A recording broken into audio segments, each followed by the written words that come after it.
তো তুমি আমাকে কল করেছিলে, সেই কল থেকে লোকেশন ট্র্যাক করে আমি এখানে পৌঁছেছি।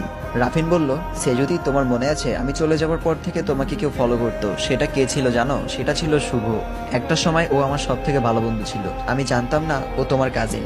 ও কখনো বলেনি আমাকে, আর বিথিও না। আমি বিদেশ যাওয়ার আগে খুব চিন্তায় ছিলাম যে আমি চলে যাওয়ার পর যদি তুমি অন্য কারোর সাথে রিলেশনে জড়াও কিংবা তোমার অন্য কোথাও বিয়ে হয়ে যায়। এদিকে আমি চেয়েছিলাম নিজের পায়ে দাঁড়িয়ে তারপর তোমাকে বিয়ের কথা বলবো।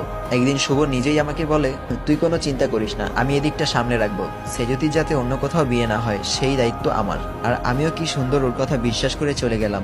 পরে শুভ আর আমার সাথে ঠিকমতো যোগাযোগ করতো না, তাই আমি তোমাকে ফেসবুকে নক করেছিলাম, কিন্তু তুমি ভালোভাবে আমার কোনো কথা না শুনেই আমাকে ব্লক করে দিলে। শুভ যে আমার সাথে এত বড় বেইমানি করবে সেটা আমি কখনো কল্পনাও করিনি।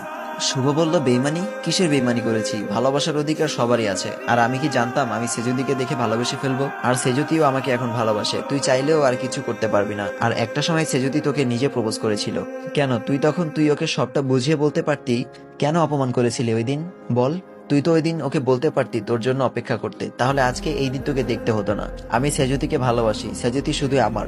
সেজুতি বলল, চুপ করো তোমরা, প্লিজ চুপ করো। তোমরা নিজেরা নিজেদের মধ্যে ডিসিশন নিয়ে নিলে আমি কার? কেন? আমিও তো একটা মানুষ, আমারও তো কোনো ইচ্ছা থাকতে পারে নাকি? আমি বাড়ি যেতে চাই। এটা বলে আমি সেখান থেকে বের হয়ে গেলাম।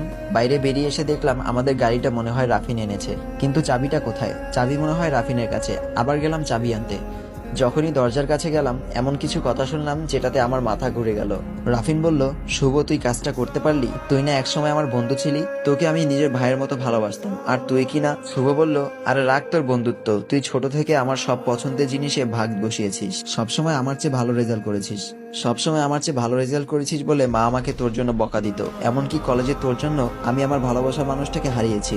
মা সবসময় তোর প্রশংসা করত, আমার সহ্য হতো না। আমার মা আমার থেকে তোকে বেশি ভালোবাসতো। তুই আমার সব ভালোবাসার মানুষদের কেড়ে নিয়েছিস। আর সব থেকে বড় কথা, তোর বাবার জন্য আমার বাবার ব্যবসা ডুবে যেতে বসেছে। তাই মনে মনে সিদ্ধান্ত নিয়ে ফেলেছিলাম যে বিয়ে যদি করি তো আমি তাকেই বিয়ে করব, যাকে তুই ভালোবাসিস। তুই যাকে ভালোবাসিস সে হবে আমার বউ।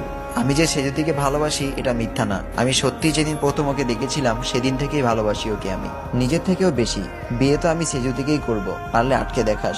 রাফিনের চোখ ছলছল করে আসলো পানিতে।